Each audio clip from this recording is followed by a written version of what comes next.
নমস্কার বন্ধুরা, মাদার্স ভিল ক্যান্টিনে তোমাদের সকলকে স্বাগত। আজ আমি আবার একটা নতুন রেসিপি নিয়ে চলে এসেছি তোমাদের সামনে। সম্পূর্ণ নিরামিষ এই রেসিপিটা। এই রেসিপিটা করার জন্য আমি প্রথমে নারকেল কুড়িয়ে রাখলাম, তারপরে গরম জল করে সেই নারকেল কোড়াটা ওর জলের মধ্যে ভিজিয়ে রাখলাম। এবার মূল রান্নায় আসবো। তার জন্য আমি কাঁকরোল চাকা চাকা করে কেটে সেটা সামান্য নুন আর মিষ্টি দিয়ে একটুখানি ভাপিয়ে নিয়েছি। খুব সামান্য জল, হাফ কাপ জলে আমি কাঁকরোলগুলো দিয়ে ভাপিয়ে নিয়েছি। এবার মেন রান্নায় আসার জন্য আমি কড়াইয়ের মধ্যে তেল দিলাম। কড়াই গরম করে তেল দিয়ে এবার এই কাঁকরোলগুলো আমি ভেজে নেব।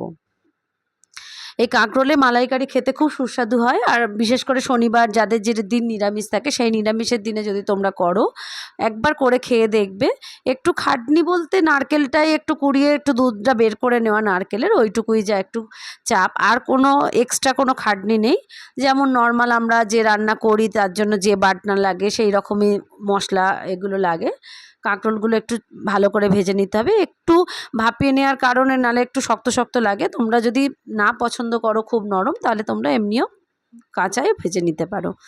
এবার আমি নারকেলের দুধটা ছেঁকে নিলাম মিক্সিতে। প্রথমে একটা ঘুটিয়ে নিয়ে এবার আমি দুধটা ন্যাকড়ার মধ্যে চেপে বের করে নেব। এবার কাঁকরোলগুলো তুলে নিয়ে আমি ওই তেলের মধ্যেই ফোড়ন দেব। ফোড়ন বলতে এখানে দারচিনি, এলাচ এই দুটো জিনিসই ফোড়ন দেবো, আর একটু সামান্য জিরে, গোটা জিরে। নারকেলের দুধটা আমার বের করা হয়ে গেছে। এই দুটো জিনিস আমি এবার সরিয়ে রাখলাম। এবার আমি মশলা করব। তার জন্য 1 চামচ পোস্ত নিয়েছি, আর 1.5 চামচ মতো সর্ষে নিলাম, আর নেব সামান্য কয়েকটা চীনাবাদাম। চীনাবাদাম মোটামুটি সবার ঘরেই থাকে, আর যদি না থাকে ওটা স্কিপ করে যেতে পারো, কোনো ব্যাপার না। সর্ষে পোস্ত দিয়েও হবে। যদি সাদা তিল থাকে এর মধ্যে সাদা তিল দিয়ে যাও, রোস্টেড তিল দিয়ে দিলেও খুব সুন্দর হয়, স্বাদটা এনহ্যান্স হয়। আর তোমার চেরা কাঁচা লঙ্কা, মানে কয়েকটা কাঁচা লঙ্কা নিয়েছি, মশলার সাথে আমি বেটে দেব, বাটনাটা করে নেব। আর এদিকে আমি কড়ার মধ্যে তেল দেব। দিয়ে আমি এটা রান্নাটা সাদা তেলেই করি, মালাইকারিটা যেহেতু, এটা আমি সাদা তেলে করাটাই পছন্দ করি, খেতেও ভালো হয়। তবে সর্ষের তেলে আমি কোনো দিন করিনি। যদি তোমরা কোনো দিন কেউ করে থাকো আমাকে একটু জানিও কমেন্ট বক্সে। তোমরা আমার পাশে থেকো, ভিডিওটা প্রথম থেকে শেষ পর্যন্ত দেখো, চ্যানেলটা সাবস্ক্রাইব করে রেখো, আর পাশে থাকা বেল আইকনটা প্রেস করে দিও, তাহলে সবার প্রথমে তোমরা রান্নাটা দেখার সুযোগ পাবে, তোমাদের কাছে পৌঁছে যাবে নোটিফিকেশান, তোমরা দেখতে পারবে, চাইলেই দেখতে পারবে। সবাইকে আমি বলবো না যে জোর করে দেখতে, কিন্তু অনেক রান্না কম তেলে কিভাবে রান্না করা যায়, আমার সংসারের টুকিটাকি রোজকার যে রান্না সেগুলোই আমি দেব, তোমাদের কাছে পরিবেশন করব। তোমাদের ভালো লাগলে তোমরা একটা লাইক করো, কমেন্ট করো। আমি লঙ্কা, তেজপাতা আর গোটা গরম মশলাটা ফোড়ন দিলাম, দিয়ে এবার আমি আস্তে আস্তে বাটনাটা দেব।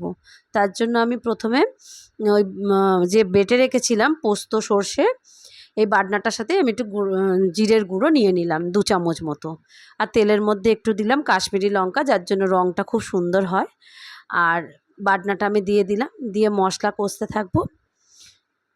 সামান্য একটু হলুদ দেব, আর যদি কাঁচা লঙ্কা ঝালের থেকেও আর কেউ ঝাল খেতে চাও তাহলে একটু গুঁড়ো লঙ্কা দিতে পারো, তবে এই রান্নাটা একটু মিষ্টি মিষ্টি হয়। এবার ওই জিরের গুঁড়োটা দিয়ে দিলাম আমি, জিরের গুঁড়োর মধ্যে একটু জল দিয়ে আমি দিয়ে দিলাম। এবার স্বাদ মতো লবণ দিলাম, দিয়ে খুবই সহজ রান্না এটা, মানে আগে থেকে রেডি করে নিলে জোগাড়টা, তাহলে খুব সহজ, একদম 10 মিনিটের মধ্যে রান্না কমপ্লিট হয়ে যাবে। মশলা কষতে কষতেই আমি কাঁকরোলগুলো এবার ওর মধ্যে দিয়ে দেব। কাঁকরোল দিয়ে সামান্য একটু কষে নিলেই হবে। মশলা থেকে এবার তেলটা ছেড়ে আসছে, এবার আমি কাঁকরোলগুলো দিয়ে দেবো। আমি ওই মশলা ধোয়া জলটা দিয়ে দিয়েই কষছি, এতে আর এক্সট্রা কোনো জল লাগে না। তার কারণ হচ্ছে আমি নারকেলের দুধটা দেব, দুধটা দিলেই গ্রেভিটা হয়ে যাবে।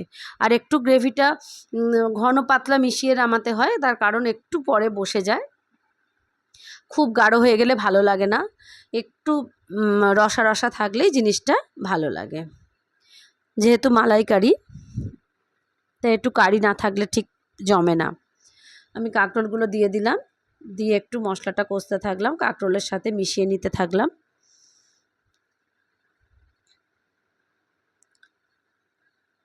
এরপর আমি নারকেলের দুধটা দিয়ে দেব। নারকেলের দুধটা দিয়ে একটু ফুটতে থাকবে, এবার চিনি দেব, দিয়ে একটু ফুটলেই এটা নামিয়ে নিতে হবে। হয়ে গেল আমার কাঁকরোলে মালাইকারি। বন্ধুরা কেমন লাগলো তোমরা অবশ্যই জানাবে।